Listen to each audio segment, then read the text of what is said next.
Cook with கோமாளில Vijay Sethupathi sir கேட்ட எண்ணெய் கத்திரிக்காய் குழம்பை யாரெல்லாம் ட்ரை பண்ணி பார்த்துருக்கீங்க? ட்ரை பண்ணாதவங்க இந்த வீடியோவை பார்த்துட்டு ட்ரை பண்ணி பாருங்க. ரொம்ப ரொம்ப அட்டகாசமான ஒரு டேஸ்ட்ல இருக்கும். இதை பண்றதுக்கு நெல்லிக்காய் சைஸ் அளவுக்கு புளியை சுடு தண்ணியில அரை மணி நேரம் ஊற வச்சுக்கலாம். கத்திரிக்காவை காம்பெல்லாம் எடுக்காம சென்டரா கட் பண்ணிட்டு எண்ணெயில நிறம் மாறுற அளவுக்கு இந்த அளவுக்கு வதக்கிட்டு வேற ஒரு பாத்திரத்துல எடுத்து வச்சுக்கலாம்.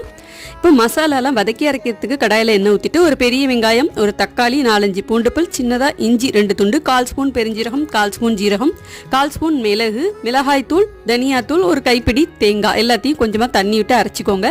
அதே கடாயில கொஞ்சமா எண்ணெய் ஊற்றிட்டு கடுகு, ஜீரகம், வெந்தயம், காஞ்ச மிளகாய், பெரிய வெங்காயம், கருவேப்பிலை தாளிச்சிட்டு வதக்கி அரைச்ச மசாலா, மஞ்சள் தூள், மிளகாய் தூள், காஷ்மீரி மிளகாய் தூள், தேவையான அளவுக்கு உப்பு, புளி கரைசி நல்லா கலந்து ஒரு 10 நிமிஷம் கொதிக்க வச்சுட்டீங்கன்னா இந்த அளவுக்கு கெட்டியானதுக்கு அப்புறம் கத்திரிக்காய் உள்ள இறக்கிடுங்க. கூடவே ஒரு சின்ன துண்டு வெல்லம் சேர்த்துட்டு ஒரு 5 நிமிஷம் கொதிக்க வச்சா போதும். எண்ணெய் கத்திரிக்காய் குழம்பு ரெடி. டீடைல் வீடியோ சேனல்ல போஸ்ட் பண்ணிருக்கேன், செக் பண்ணி பாருங்க. பாய்.